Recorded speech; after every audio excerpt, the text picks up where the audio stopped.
Chapter 13. The King of the Northmen. Logan breathed in deep, enjoying the unfamiliar feel of the cool breeze on his fresh-shaved jaw, and took in the view. It was the beginning of a clear day. The dawn mist was almost gone, and from the balcony outside Logan's room, high up on the side of one of the towers of the library, you could see for miles. The great valley was spread out before him, split into stark layers. On top was the grey and puffy white of the cloudy sky. Then there was the ragged line of black crags that ringed the lake, and the dim brown suggestion of others beyond. Next came the dark green of the wooded slopes, then the thin, curving line of grey shingle on the beach. All was repeated in the still mirror of the lake below, another shadowy world upside down beneath his own. Logan looked down at his hands, fingers spread out on the weathered stone of the parapet. There was no dirt, no dried blood under his cracked fingernails. They looked pale, soft, pinkish, strange. Even the scabs and scrapes on his knuckles were mostly healed. It was so long since Logan had been clean that he'd forgotten what it felt like. His new clothes were coarse against his skin, robbed of its usual covering of dirt and grease and dry sweat. Looking out at the still lake, clean and well-fed, he felt a different man. For a moment he wondered how this new Logan might turn out, but the bare stone of the parapet stared back at him where his missing finger used to be. That could never heal. He was 9 fingers still, the bloody 9, and always would be, unless he lost any more fingers. He did smell better, though, that had to be admitted. "Did you sleep well, Master 9 Fingers?" Wells was in the doorway, peering out onto the balcony. "Like a baby." Logan didn't have the heart to tell the old servant that he'd slept outside. The first night he'd tried the bed, rolling and wriggling, unable to come to terms with the strange comfort of a mattress and the unfamiliar warmth of blankets. Next he'd tried the floor. That had been an improvement, but the air had still seemed close, flat, stale. The ceiling had hung over him, seeming to creep ever lower, threatening to crush him with the weight of stone above. It was only when he'd laid down on the hard flags of the balcony, with his old coat spread over him and just the clouds and the stars above, that sleep had come. Some habits are hard to break. "You have a visitor," said Wells. "Me?" Malachus Quai's head appeared around the doorframe. His eyes were a little less sunken, the bags underneath them a little less dark. There was some color to his skin, and some flesh on his bones. He no longer looked like a corpse, just gaunt and sick, as he had done when Logan first met him. He guessed that was about as healthy as Quai ever looked. "Ah!" laughed Logan. "You survived!" The apprentice gave a series of tired nods as he shambled across the room. He was swathed in a thick blanket which trailed on the floor and made it difficult for him to walk properly. He shuffled out of the door to the balcony and stood there, sniffing and blinking in the chill morning air. Logan was more pleased to see him than he'd expected. He clapped him on the back like an old friend, perhaps a little too warmly. The apprentice stumbled, blanket tangled round his feet, and would have fallen if Logan hadn't put out an arm to steady him. "Still not quite in fighting shape," muttered Quai with a weak grin. "You look a deal better than when I last saw you." "So do you. You lost the beard, I see, and the smell, too. A few less scars and you'd look almost civilized." Logan held his hands up. "Anything but that." Wells ducked through the doorway into the bright morning light. He had a roll of cloth and a knife in his hand. "Could I see your arm, Master 9 Fingers?" Logan had almost forgotten about the cut. There was no new blood on the bandage, and when he unwound it, there was a long red-brown scab underneath, running almost all the way from wrist to elbow, surrounded by fresh pink skin. It hardly hurt anymore, just itched. It crossed 2 other older scars. One, a jagged grey effort near his wrist, he thought he might have got in the duel with 3 trees all those years ago. Logan grimaced as he remembered the battering they'd given each other. The second scar, fainter, higher up, he wasn't sure about. Could have come from anywhere. Wells bent down and tested the flesh round the wound, while Quai peered cautiously over his shoulder. "It's mending well. You're a fast healer." "Lots of practice." Wells looked up at Logan's face, where the cut on his forehead had already faded to one more pink line. "I can see. Would it be foolish to advise you to avoid sharp objects in the future?" Logan laughed. "Believe it or not, I always did my best to avoid them in the past, but they seem to seek me out despite my efforts." "Well," said the old servant, cutting off a fresh length of cloth and winding it carefully around Logan's forearm, "I hope this is the last bandage you ever need." "So do I," said Logan, flexing his fingers. "So do I." But he didn't think it would be. "Breakfast will be ready soon." And Wells left the two of them alone on the balcony. They stood there in silence for a moment.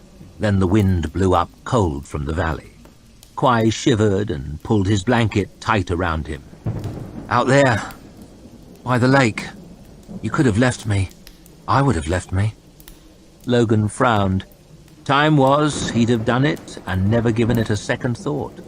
But things change. "I've left a lot of people in my time. Reckon I'm sick of that feeling." The apprentice pursed his lips and looked out at the valley, the woods, the distant mountains. "I never saw a man killed before." "You're lucky." "You've seen a lot of death, then?" Logan winced. In his youth, he would have loved to answer that very question. He could have bragged and boasted and listed the actions he'd been in, the named men he'd killed. He couldn't say now when the pride had dried up. It had happened slowly, as the wars became bloodier, as the causes became excuses, as the friends went back to the mud, one by one. Logan rubbed at his ear, felt the big notch that Tulduru's sword had made long ago. He could have stayed silent, but for some reason he felt the need to be honest. "I've fought in 3 campaigns," he began, "in 7 pitched battles, in countless raids and skirmishes and desperate defenses and bloody actions of every kind. I've fought in the driving snow, the blasting wind, the middle of the night. I've been fighting all my life, one enemy or another, one friend or another. I've known little else. I've seen men killed for a word, for a look, for nothing at all. A woman tried to stab me once for killing her husband, and I threw her down a well. And that's far from the worst of it. Life used to be as cheap as dirt to me, cheaper. I've fought 10 single combats, and I won them all. But I fought on the wrong side and for all the wrong reasons. I've been ruthless and brutal and a coward. I've stabbed men in the back, burned them, drowned them, crushed them with rocks, killed them asleep, unarmed or running away. I've run away myself more than once. I've pissed myself with fear. I've begged for my life. I've been wounded often and badly, and screamed and cried like a baby whose mother took her tit away. I've no doubt the world would be a better place if I'd been killed years ago. But I haven't been, and I don't know why." He looked down at his hands, pink and clean on the stone. "There are few men with more blood on their hands than me. None that I know of. The Bloody Nine, they call me, my enemies. And there's a lot of them. Always more enemies and fewer friends. Blood gets you nothing but more blood. It follows me now always like my shadow. And like my shadow, I can never be free of it. I should never be free of it. I've earned it. I've deserved it. I've sought it out. Such is my punishment." And that was all. Logan breathed a deep, ragged sigh and stared out at the lake. He couldn't bring himself to look at the man beside him, didn't want to see the expression on his face. Who wants to learn he's keeping company with the bloody nine, a man who's wrought more death than the plague, and with less regret? They could never be friends now, not with all those corpses between them. Then he felt Kwai's hand clap him on the shoulder. Well, there it is, he said, grinning from ear to ear. But you saved me, and I'm right grateful for it. I've saved a man this year and only killed 4. I'm born again.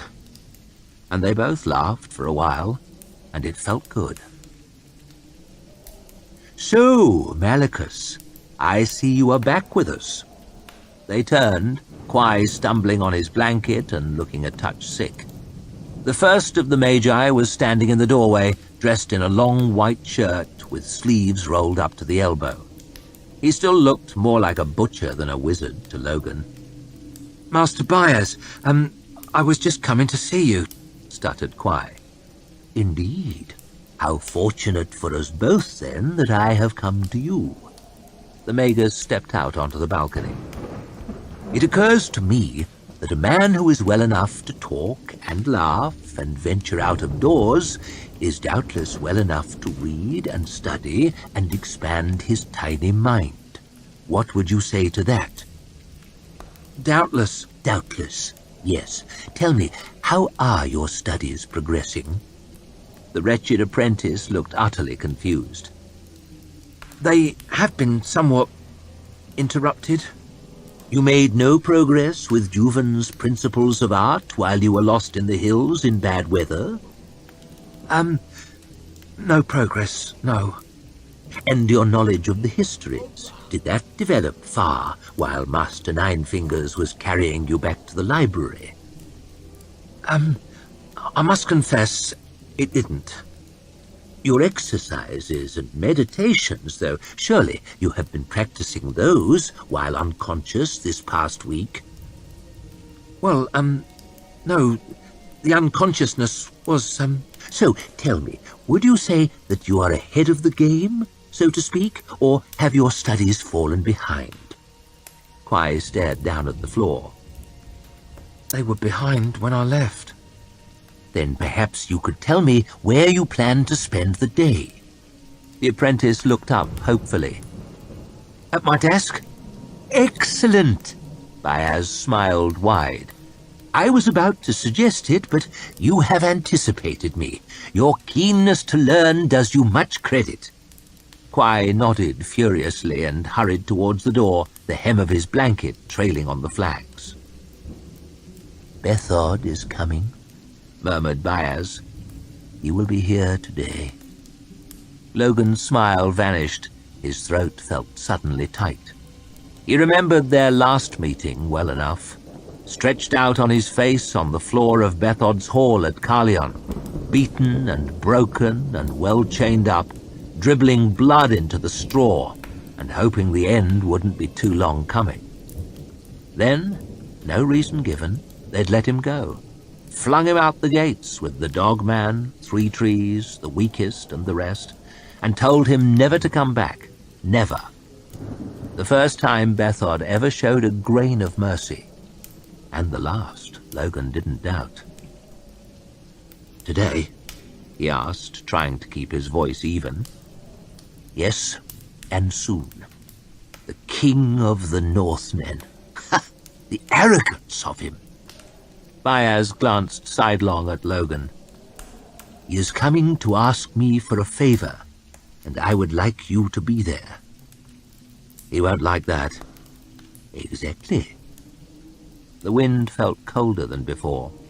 If Logan never saw Bethod again, it would be far too soon. But some things have to be done. It's better to do them than to live with the fear of them. That's what Logan's father would have said. So he took a deep breath and squared his shoulders. I'll be there. Excellent. Then there is but one thing missing. What? Byers smirked. You need a weapon. It was dry in the cellars beneath the library. dry and dark and very, very confusing. They'd gone up and down steps, around corners, past doors, taking here or there a turning to the left or right. The place was a warren. Logan hoped he didn't lose sight of the wizard's flickering torch, or he could easily be stuck beneath the library forever. "Dry down here, nice and dry," Bayaz was saying to himself, voice echoing down the passageway and merging with their flapping footfalls. "There's nothing worse than damp for books." He pulled up suddenly next to a heavy door. "Or for weapons." He gave the door a gentle shove, and it swung silently open. "Look at that. Hasn't been opened for years, but the hinges still move smooth as butter. That's craftsmanship for you. Why does no one care about craftsmanship anymore?" Bayaz stepped over the threshold without waiting for an answer, and Logan followed close behind. The wizard's torch lit up a long, low hall with walls of rough stone blocks, the far end lost in shadows. The room was lined with racks and shelves, the floor littered with boxes and stands, everything heaped and bursting with a mad array of arms and armor. Blades and spikes and polished surfaces of wood and metal caught the flickering torchlight as Bayaz paced slowly across the stone floor, weaving between the weapons and casting around. "Quite a collection," muttered Logan as he followed the magus through the clutter. "A load of old junk, mostly, but there should be a few things worth the finding." Bayaz took a helmet from a suit of ancient gilded plate armor and looked it over with a frown. "What do you make of that?" "I've never been much for armor." "No, you don't strike me as the type. All very well on horseback, I dare say, but it's a pain in the arse when you've a journey to make on foot." He tossed the helmet back onto its stand, then stood there staring at the armor, lost in thought. "Once you've got it on, how do you piss?" Logan frowned. He said, but Bayaz was already moving off down the room and taking the light with him. "You must have used a few weapons in your time, Master Ninefingers. What's your preference for?" "I've never really had one," said Logan, ducking under a rusty halberd leaning out from a rack. "A champion never knows what he might be called on to fight with." Of course. Bayaz took up a long spear with a vicious barbed head and wafted it around a bit. Logan stepped back cautiously. "Deadly enough. You could keep a man at bay with one of these. But a man with a spear needs a lot of friends, and they all need spears as well." Bayaz shoved it back on the rack and moved on. "This looks fearsome." The magus took hold of the gnarled shaft of a huge double-bladed axe. "Shit!" he said as he lifted it up, veins bulging out of his neck. "It's heavy enough." He set it down with a thump, making the rack wobble. "You could kill a man with that. You could cut him clean in half if he was standing still." "This is better," said Logan. It was a simple, solid-looking sword in a scabbard of weathered brown leather. "Oh, yes, indeed. Much, much better. That blade is the work of Canadius, the master-maker himself." Bayaz handed his torch to Logan and took the long sword from the rack. "Has it ever occurred to you, Master Ninefingers, that a sword is different from other weapons? Axes and maces and so forth are lethal enough, but they hang on the belt like dumb brutes." He ran an eye over the hilt, plain cold metal scored with faint grooves for a good grip, glinting in the torchlight. "But a sword has a voice." "Eh?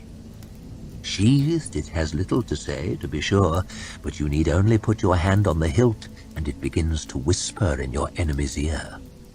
He wrapped his fingers tightly round the grip. "A gentle warning, a word of caution. Do you hear it?" Logan nodded slowly.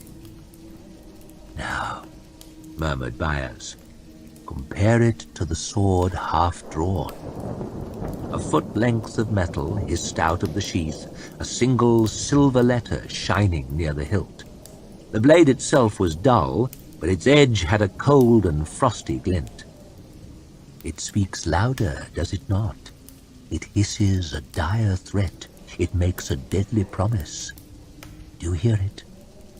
Logan nodded again, his eye fastened on that glittering edge. Now compare it to the sword full drawn. Baez whipped the long blade from its sheath with a faint ringing sound, brought it up so that the point hovered inches from Logan's face. It shouts now, does it not? It screams defiance. It bellows a challenge. Do you hear it? Said Logan, leaning back and staring slightly cross-eyed at the shining point of the sword. Baez let it drop and slid it gently back into its scabbard, something to Logan's relief. Yes, a sword has a voice. Axes and maces and so forth are lethal enough, but a sword is a subtle weapon and suited to a subtle man. You, I think, Master Ninefingers, are subtler than you appear. Logan frowned as Baez held the sword out to him. He had been accused of many things in his life, but never subtlety. Consider it a gift. My thanks for your good manners. Logan thought about it a moment.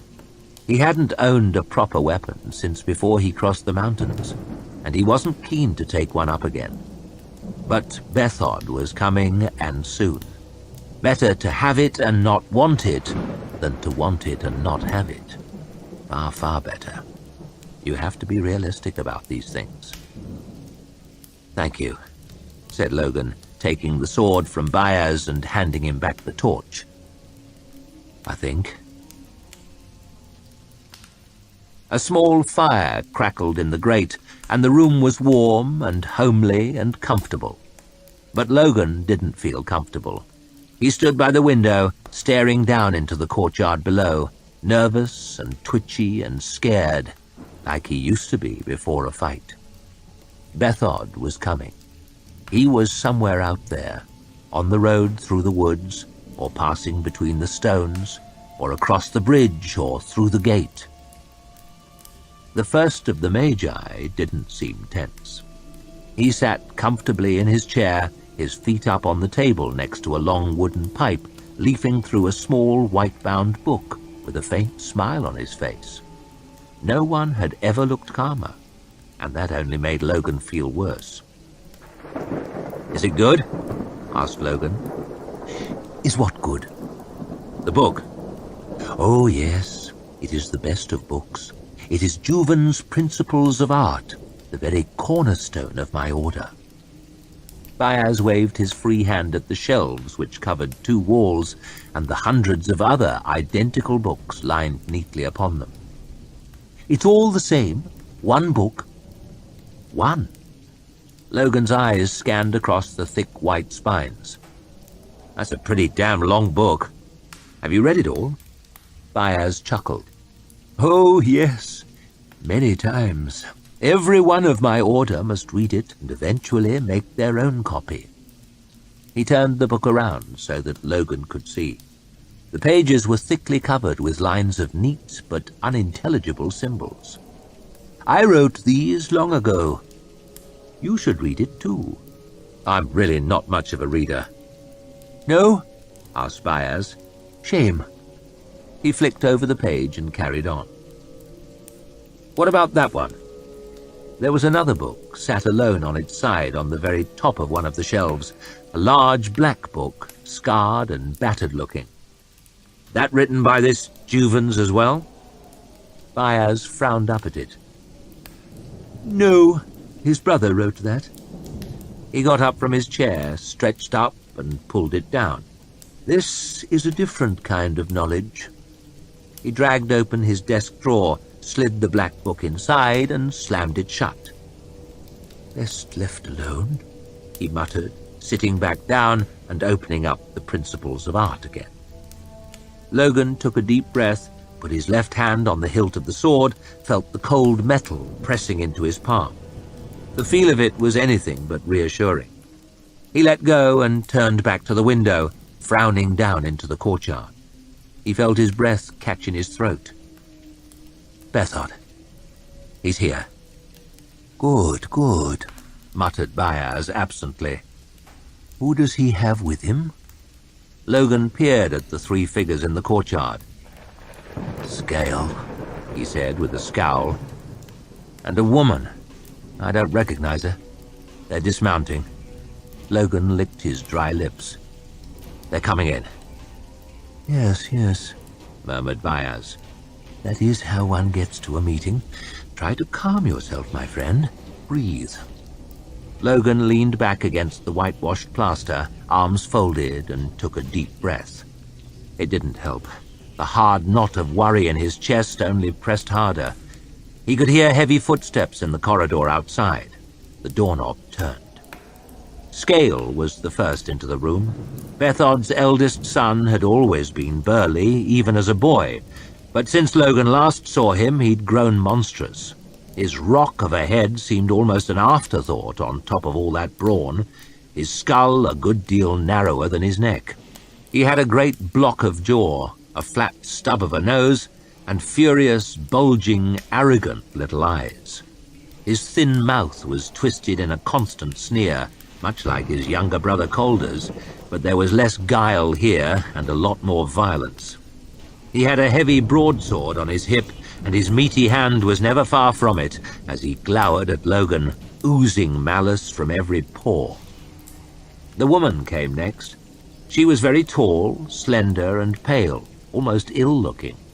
Her slanting eyes were as narrow and cold as Scales were bulging and wrathful, and were surrounded with a quantity of dark paint, which made them look narrower and colder still. There were golden rings on her long fingers, golden bracelets on her thin arms, golden chains around her white neck.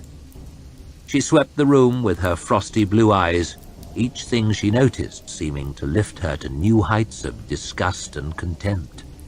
First the furniture, then the books, particularly Logan, and Byers most of all.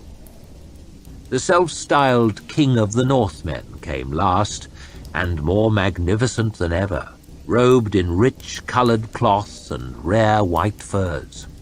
He wore a heavy golden chain across his shoulders, a golden circlet round his head, set with a single diamond, big as a bird's egg. His smiling face was more deeply lined than Logan remembered, his hair and beard touched with grey, but he was no less tall, no less vigorous, no less handsome, and he'd gained much of authority and wisdom, of majesty even. He looked every inch a great man, a wise man, a just man. He looked every inch a king. But Logan knew better. "Bethod," said Byers warmly, snapping his book shut. "My old friend, you can hardly imagine what a joy it is to see you again." He swung his feet off the table and gestured at the golden chain, the flashing diamond. "And to see you so hugely advanced in the world. I remember the time was you were happy to visit me alone.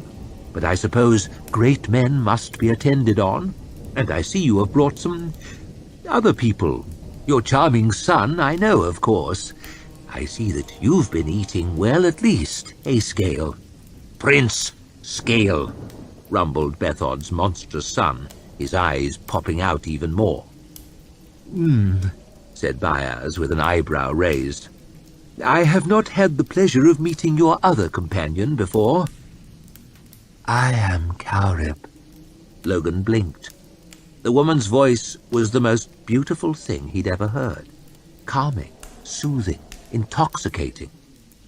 "I am a sorceress," she sang, tossing her head with a scornful smile.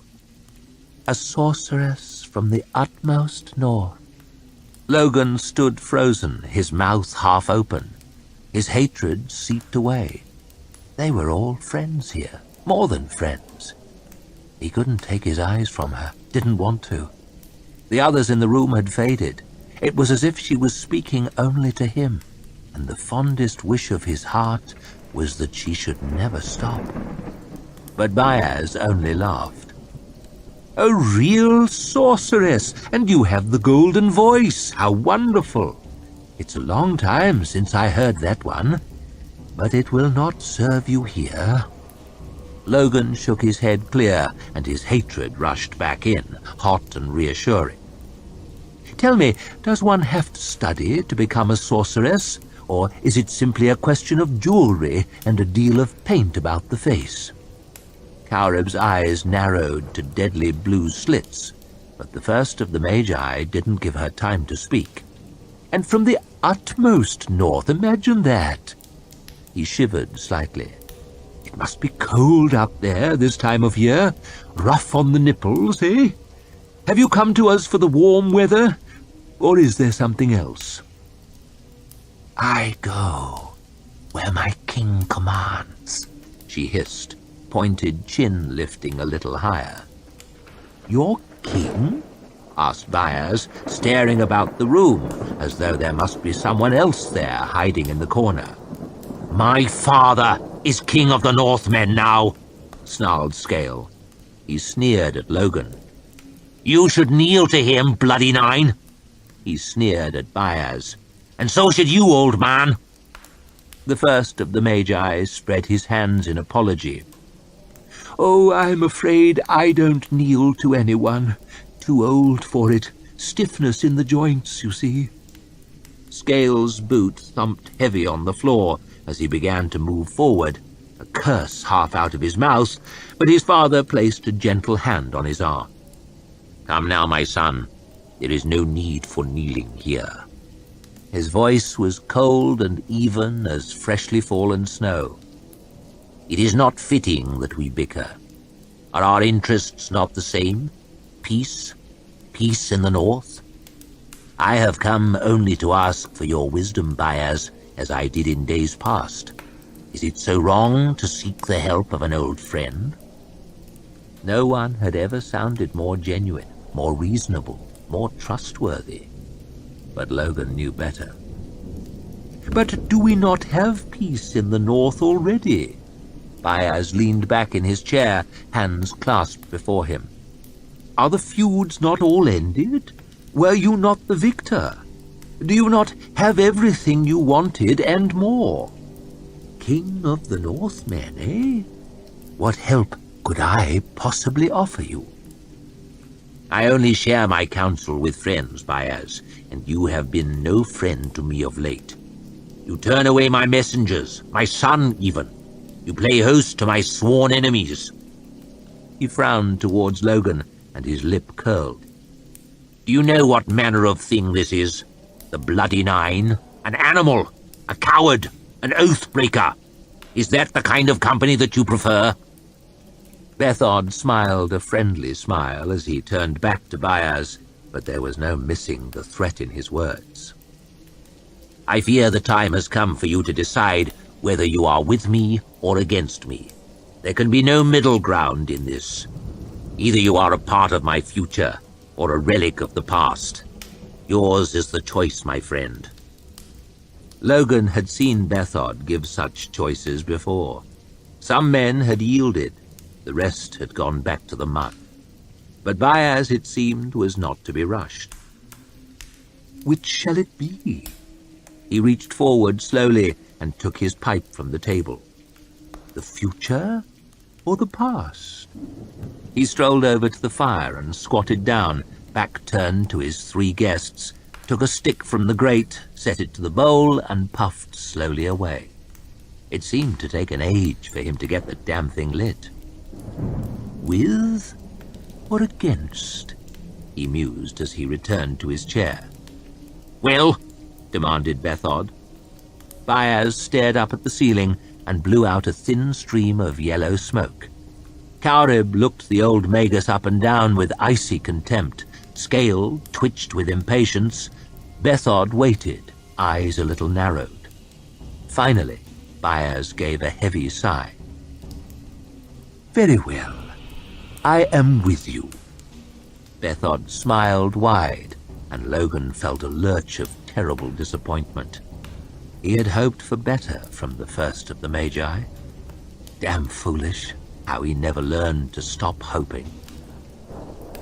good," murmured the king of the Northmen. "I knew you would see my way of thinking in the end." He slowly licked his lips, like a hungry man watching good food brought in. "I mean to invade Angland." Byaz raised an eyebrow. Then he started to chuckle. Then he thumped the table with his fist. "Oh, that's good. That's very good. You find peace does not suit your kingdom, eh, Bethod? The clans are not used to being friends, are they? They hate each other, and they hate you, am I right?" "Well," smiled Bethod, "they are somewhat restive." "I bet they are. But send them to war with the Union, then they will be a nation, eh? United against the common enemy, to be sure. And if you win, you'll be the man who did the impossible, the man who drove the damned Southerners out of the North. You'll be loved, or at any rate more feared than ever. If you lose, well, at least you keep the clans busy a while and sap their strength in the process. I remember now why I used to like you. An excellent plan." Bethod looked smug. "Of course, and we will not lose. The Union is soft, arrogant, unprepared. With your help—" "My help?" interrupted Byaz. "You presume too much." "But you—" "Oh, that." The Magus shrugged. "I am a liar." Byaz lifted his pipe to his mouth. There was a moment of stunned silence. Then Bethod's eyes narrowed. Kaurib's widened. Scale's heavy brow crinkled with confusion. Logan's smile slowly returned. "A liar," hissed the sorceress. "and more besides, say I." Her voice still had the singing note about it, but it was a different song now. Hard, shrill, murderous sharp. "You old worm, hiding here behind your walls and your servants and your books. Your time is long past, fool. You are nothing but words and dust." The first of the Magi calmly pursed his lips and blew out smoke. "Words and dust, old worm. Well, we shall see. We will come to your library."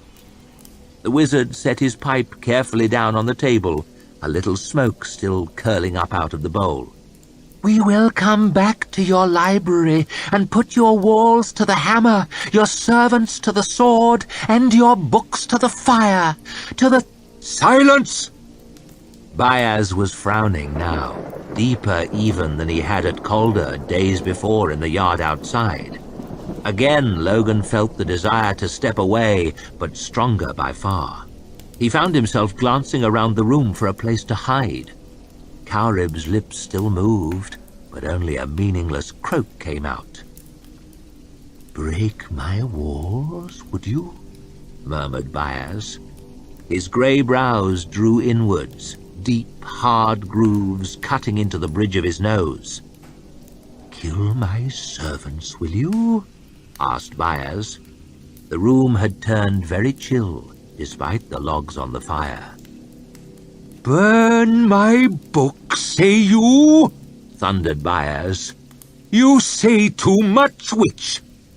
Kaurib's knees buckled. Her white hand clawed at the doorframe, chains and bangles jingling together as she slumped against the wall. "Words and dust, am I?" Byaz thrust up 4 fingers. "4 gifts you had of me, Bethod. The sun in winter, a storm in summer, and 2 things you could never have known but for my art.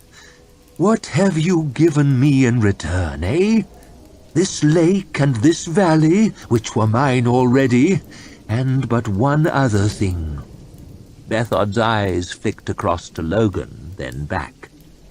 "You owe me still, yet you send messengers to me. You make demands. You presume to command me. That is not my idea of manners." Scale had caught up now, and his eyes were near popping out of his head. "Manners? What does a king need with manners? A king takes what he wants. And he took a heavy step towards the table. Now Scale was big enough and cruel enough, to be sure. Most likely you could never find a better man for kicking someone once he was down. But Logan wasn't down, not yet, and he was good and sick of listening to this bloated fool. He stepped forward to block Scale's path, resting his hand on the hilt of his sword. Far enough. The prince looked Logan over with his bulging eyes, held up his meaty fist, squeezing his great fingers so the knuckles turned white. Don't tempt me, Nine Fingers, you broken cur. Your day's long past. I could crush you like an egg. You can try it, but I've no mind to let you. You know my work. One step more, and I'll set to work on you, you fucking swollen pig. Scale, snapped Bethod. There is nothing for us here. That much is plain. We are leaving. The hulking prince locked his great lump of a jaw, his huge hands clenching and unclenching by his sides, glowering at Logan with the most bestial hatred imaginable. Then he sneered and slowly backed away. Byers leaned forward. You said you would bring peace to the north, Bethod, and what have you done? You have piled war on war. The land is bled white with your pride and your brutality. King of the Northmen? Ha! You're not worth the helping. And to think I had such high hopes for you. Bethod only frowned, his eyes as cold as the diamond on his forehead. You have made an enemy of me, Byers, and I am a bad enemy to have, the very worst. You will yet regret this day's work. He turned his scorn on Logan. As for you, Nine Fingers, you will have no more mercy from me. Every man in the north will be your enemy now. You will be hated and hunted and cursed wherever you go. I will see to it. Logan shrugged. There was nothing new there. Byers stood up from his chair. You've said your piece. Now take your witch and get you gone. Cowrib stumbled from the room first, still gasping for air. Scale gave Logan one last scowl, then he turned and lumbered away. The so-called King of the Northmen was the last to leave, nodding slowly and sweeping the room with a deadly glare. As their footsteps faded down the corridor, Logan took a deep breath, steadied himself, and let his hand drop from the hilt of the sword. So, said Byers brightly, that went well. Chapter 14. A road between two dentists.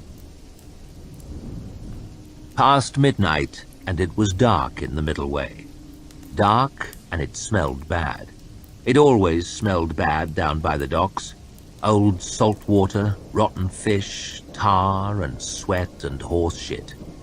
In a few hours' time, this street would be thronging with noise and activity. Tradesmen shouting, labourers cursing under their loads, merchants hurrying to and fro, 100 carts and wagons rumbling over the dirty cobbles. There would be an endless tide of people, thronging off the ships and thronging on, people from every part of the world, words shouted in every language under the sun. But at night it was still, still and silent. Silent as the grave, and even worse smelling. It's down here, said Severard, strolling towards the shadowy mouth of a narrow alley wedged in between two looming warehouses. Did he give you much trouble? Asked Glocter as he shuffled painfully after. Not too much. The practical adjusted his mask, letting some air in behind. Must get very clammy under there, all that breath and sweat. No wonder practicals tend to have bad tempers. He gave Rue's mattress some trouble, stabbed it all to bits. Then Frost knocked him on the head. Funny thing, when that boy knocks a man on the head, the trouble all goes out of him. What about Ruth? Still alive. The light from Severard's lamp passed over a pile of putrid rubbish. Glocta heard rats squeaking in the darkness as they scurried away. You know all the best neighborhoods, don't you, Severard? That's what you pay me for, Inquisitor. His dirty black boots squelched, heedless, into the stinking mush. Glocta limped gingerly around it, holding the hem of his coat up in his free hand. I grew up round here, continued the practical. Folk don't ask questions. Except for us. We always have questions. Course. Severard gave a muffled giggle. We're the Inquisition. His lamp picked out a dented iron gate, the high wall above topped with rusty spikes. This is it. Indeed, and what an auspicious-looking address it is. The gate evidently didn't see much use. Its brown hinges squealed in protest as the practical unlocked it and heaved it open. Glocta stepped awkwardly over a puddle that had built up in a rut in the ground, cursing as his coat trailed in the foul water. The hinges screamed again as Severard wrestled the heavy gate shut, forehead creasing with the effort. Then he lifted the hood on his lantern, lighting up a wide ornamental courtyard, choked with rubble and weeds and broken wood. And here we are, said Severard. It must once have been a magnificent building in its way. How much would all those windows have cost? How much all that decorative stonework? Visitors must have been awed by its owner's wealth, if not his good taste. But no more. The windows were blinded with rotting boards. The swirls of masonry were choked with moss and caked with bird droppings. The thin layer of green marble on the pillars was cracked and flaking, exposing the rotten plaster underneath. All was crumbled, broken, and decayed. Fallen lumps of the facade were strewn everywhere, casting long shadows on the high walls of the yard. Half the head of a broken cherub stared mournfully up at Glocta as he limped past. He had been expecting some dingy warehouse, some dank cellar near the water. "What is this place?" he asked, staring up at the rotting palace. "Some merchant built it years ago." Severard kicked a lump of broken sculpture out of his way, and it clattered off into the darkness. "A rich man, very rich, wanted to live near his warehouses and his wharves, keep one eye on business." He strolled up the cracked and mossy steps to the huge flaking front door. He thought the idea might catch on, but how could it? Who'd want to live round here if they didn't have to? Then he lost all his money, as merchants do. His creditors have had trouble finding a buyer. Glocta stared at a broken fountain, leaning at an angle and half filled with stagnant water. "Hardly surprising." Severard's lamp barely lit the cavernous space of the entrance hall. Two enormous, curved, slumping staircases loomed out of the gloom opposite them. A wide balcony ran around the walls at first-floor level, but a great section of it had collapsed and crashed through the damp floorboards below, so that one of the stairways ended, amputated, hanging in the empty air. The damp floor was strewn with lumps of broken plaster, fallen roofing slates, shattered timbers, and a spattering of grey bird droppings. The night sky peered in through several yawning holes in the roof. Glocta could hear the vague sound of pigeons cooing in amongst the shadowy rafters, and somewhere the slow dripping of water. What a place! Glocta stifled a smile. It reminds me of myself in a way. We both were magnificent once, and we both have our best days far behind us. "It's big enough, wouldn't you say?" asked Severard, picking his way in amongst the rubble towards a yawning doorway under the broken staircase, his lamp casting strange slanting shadows as he moved. "Oh, I'd have thought so, unless we get more than 1,000 prisoners at once." Glocta shuffled after him, leaning heavily on his cane, worried about his footing on the slimy floor. I'll slip and fall right on my arse, right here in all this bird shit. That would be perfect. The arch opened into a crumbling hall, rotten plaster falling away in sheets, showing the damp bricks beneath. Gloomy doorways passed by on either side. The sort of place that would make a man nervous, if he was prone to nervousness. He might imagine unpleasant things in these chambers, just beyond the lamplight, and horrible acts taking place in the darkness. He looked up at Severard, ambling jauntily along in front, tuneless whistling vaguely audible from behind his mask, and frowned. But we are not prone to nervousness.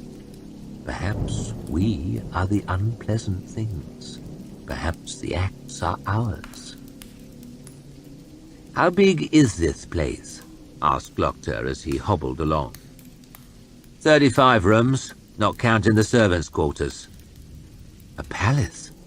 How the hell did you find it?" "I used to sleep here some nights, after my mother died. I found a way in. The roof was still mostly on back then, and it was a dry place to sleep. Dry and safe, more or less."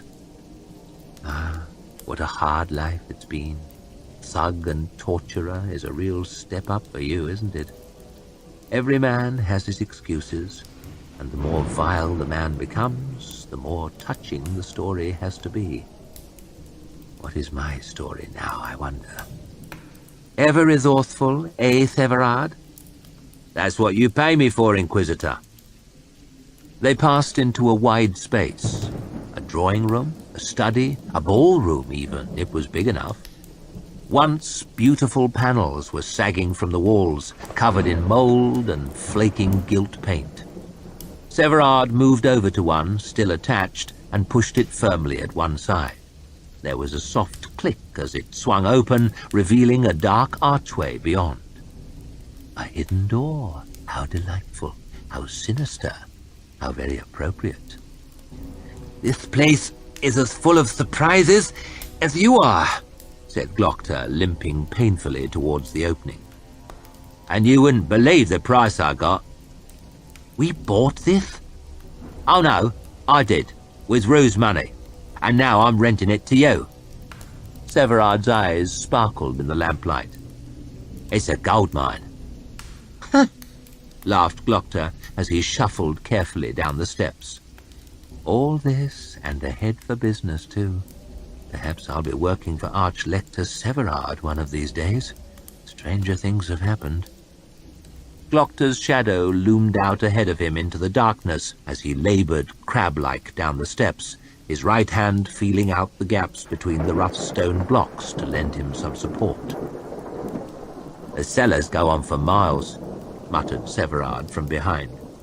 "We have our own private access to the canals, and to the sewers too, if you're interested in sewers." They passed a dark opening on their left, then another on their right, always going slowly downwards. "Frost tells me you can get all the way from here to the Agrion without once coming up for air." "That could be useful." "I'd say so, if you can stand the smell." Severard's lamp found a heavy door with a small barred opening. "Home again," he said, and gave 4 quick knocks. A moment later, Practical Frost's masked face loomed abruptly out of the darkness at the little window. "Only us." The albino's eyes showed no sign of warmth or recognition. But then they never do. Heavy bolts slid back on the other side of the door, and it swung smoothly open. There was a table and chair, and fresh torches on the walls, but they were unlit. It must have been pitch black in here until our little lamp arrived. Glocter looked over at the albino. "Have you just been sitting here in the dark?" The hulking Practical shrugged, and Glocter shook his head. "Sometimes I worry about you, Practical Frost. I really do." "He's down here," said Severard, ambling off down the hall, heels making clicking echoes on the stone flags of the floor. This must once have been a wine cellar. There were several barrel-vaulted chambers leading off to either side, sealed with heavy gratings. Glocta! Salem Rue's fingers were gripped tightly round the bars, his face pressed up between them. Glocta stopped in front of the cell and rested his throbbing leg. Ruth, how are you? I hardly expected to see you again so soon. He had lost weight already. His skin was slack and pale, still marked with fading bruises. He does not look well, not well at all. What's happening, Glocta? Please, why am I here? Well, where's the harm? It seems the Archlector still has a use for you. He wants you to give evidence. Glocta leaned towards the bars. Before the open council, he whispered. Ruse grew paler still. Then what? We'll see. Angland, Ruse, Angland. What if I refuse? Refuse the Archlector? Glocta chuckled. No, Ruse. You don't want to do a thing like that. He turned away and shuffled after Severard. For pity's sake, it's dark down here. You'll get used to it, Glocta called over his shoulder. Amazing what one can get used to. The last of the chambers held their latest prisoner. Chained up to a bracket in the wall, naked and bagged, of course. He was short and stocky, tending slightly to fat, with fresh grazes on his knees, no doubt from being flung into the rough stone cell. So, this is our killer, eh? The man rolled himself up onto his knees when he heard Glocta's voice, straining forward against his chains. A little blood had soaked through the front of the bag and dried there, making a brown stain on the canvas. A very unsavoury character indeed, said Severard. Doesn't look too fearsome now, though, does he? They never do, once they're brought to this. Where do we work? Severard's eyes smiled even more. Oh, you're going to like this, Inquisitor. It's a touch theatrical, said Glocta, but none the worse for that. The room was large and circular, with a domed ceiling, painted with a curious mural that ran all the way round the curved walls. The body of a man lay on the grass, bleeding from many wounds, with a forest behind him. 11 other figures walked away, 6 on one side, 5 on the other, painted in profile, awkwardly posed, dressed in white, but their features indistinct. They faced another man, arms stretched out, all in black and with a sea of colourfully daubed fire behind him. The harsh light from 6 bright lamps didn't make the work look any better. Hardly of the highest quality, more decoration than art, but the effect is quite striking nonetheless. No idea what it's supposed to be, said Severard. The Master Maker, mumbled Practical Frost. Of course, said Glocta, staring up at the dark figure on the wall and the flames behind. You should study your history, Practical Severard. This is the Master Maker Canadius. He turned and pointed to the dying man on the opposite wall. And this is great Juvens, whom he has killed. He swept his hand over the figures in white. And these are Juven's apprentices, the Magi marching to avenge him. Ghost stories fit to scare children with. What kind of man pays to have shit like this on the walls of his cellar? Asked Severard, shaking his head. Oh, this sort of thing was quite popular at one time. There's a room painted like this in the palace. This is a copy, and a cheap one. Glocta looked up at the shadowed face of Canadius, staring grimly down into the room, and the bleeding corpse on the opposite wall. Still, there's something quite unsettling about it, isn't there? Or there would be if I gave a damn. Blood, fire, death, vengeance. No idea why you'd want it in the cellar. Perhaps there was something dark about our friend the merchant. There's always something dark about a man with money, said Severard. "Who are these two?" Glocta frowned, peering forward. Two small, vague figures could be seen under the arms of the Maker, one on each side. "Who knows?" asked Glocta. "Maybe they're his practicals." Severard laughed. A vague exhalation of air even came from behind Frost's mask, though his eyes showed no sign of amusement. My, he must be thoroughly tickled. Glocta shuffled toward the table in the center of the room. Two chairs faced each other across the smooth, polished surface. One was a spare, hard affair of the sort you found in the cellars of the House of Questions, but the other was altogether more impressive, throne-like almost, with sweeping arms and a high back, upholstered in brown leather. Glocta placed his cane against the table and lowered himself carefully, back aching. "Oh, this is an excellent chair," he breathed, sinking slowly back into the soft leather, stretching out his leg, throbbing from the long walk here. There was a slight resistance. He looked beneath the table. There was a matching footstool there. Glocta tipped his head back and laughed. "Oh, this is fine. You shouldn't have." He settled his leg down on the stool with a comfortable sigh. "It was the least we could do," said Severard, folding his arms and leaning against the wall next to the bleeding body of Juvens. "We did well from your friend Rose. Very well. You've always seen us right, and we don't forget that." Said Frost, nodding his head. "You spoil me." Glocta stroked the polished wood on the arm of the chair. "My boys, where would I be without you? Back home in bed with Mother fussing over me, I suppose, wondering how she'll ever find a nice girl to marry me now."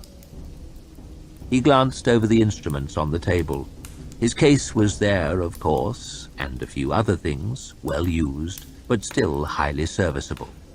A pair of long-handled tongs particularly caught his eye. He glanced up at Severard. "Teeth?" "Seemed a good place to start." "Fair enough." Glocta licked at his own empty gums, then cracked his knuckles one by one. "Teeth it is." As soon as the gag was off, the assassin started screaming at them in Styrian, spitting and cursing, struggling pointlessly at his chains. Glocta didn't understand a word of it. "But I think I catch the meaning, more or less. Something very offensive indeed, I imagine. Something about our mothers and so on. But I am not easily offended." He was a rough-looking sort, face pockmarked with acne scars, nose broken more than once and bent out of shape. "How disappointing. I was hoping the Mercers might have gone upmarket on this occasion at least. But that's merchants for you, always looking for the bargain." Practical Frost ended the torrent of unintelligible abuse by punching the man heavily in the stomach. That'll take his breath away for a moment, long enough to get the first word in. "Now then," said Glocta, "we'll have none of that nonsense here.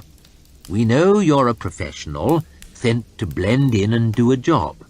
You wouldn't blend in too well if you couldn't even speak the language, now would you?" The prisoner had got his breath back. "Pox on all of you, you bastards!" he gasped. "Excellent. The common tongue will do nicely for our little chats. I have a feeling we may end up having several. Is there anything you would like to know about us before we begin, or shall we get straight to it?" The prisoner stared up suspiciously at the painted figure of the Master Maker looming over Glocta's head. "Where am I?" "We're just off the middle way, down near the water." Glocta winced as the muscles in his leg suddenly convulsed. He stretched it out cautiously, waiting until he heard the knee click before he carried on. "You know, the middle way is one of the very arteries of the city. It runs straight through its heart from the Agrion to the sea. It passes through many different districts, has all manner of notable buildings. Some of the most fashionable addresses in the whole city are just up the lane. To me, though, it's nothing but a road between two dentists." The prisoner's eyes narrowed, then darted over the instruments on the table. But no more cursing. It seems the mention of dentistry has got his attention. Up at the other end of the avenue, and Glocter pointed roughly northwards, in one of the most expensive parts of town, opposite the public gardens, in a beautiful white house in the very shadow of the Agriont, is the establishment of Master Farad. You might have heard of him. Get fucked! Glocter raised his eyebrows. If only. They say that Master Farad is the finest dentist in the world. I believe he came from Gurkul originally, but he escaped the tyranny of the Emperor to join us in the Union and make a better life for himself, saving our wealthiest citizens from the terrors of bad teeth. When I came back from my own little visit to the south, my family sent me to him to see if there was anything he could do for me. Glocter smiled wide, showing the assassin the nature of the problem. Of course, there wasn't. The Emperor's torturers saw to that. But he's a damn fine dentist. Everyone says so. So what? Glocter let his smile fade.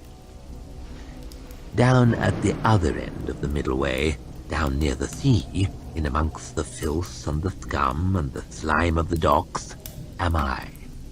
The rent may be cheap hereabouts, but I feel confident that once we have spent some time together, you will not think me any less talented than the esteemed Master Farad.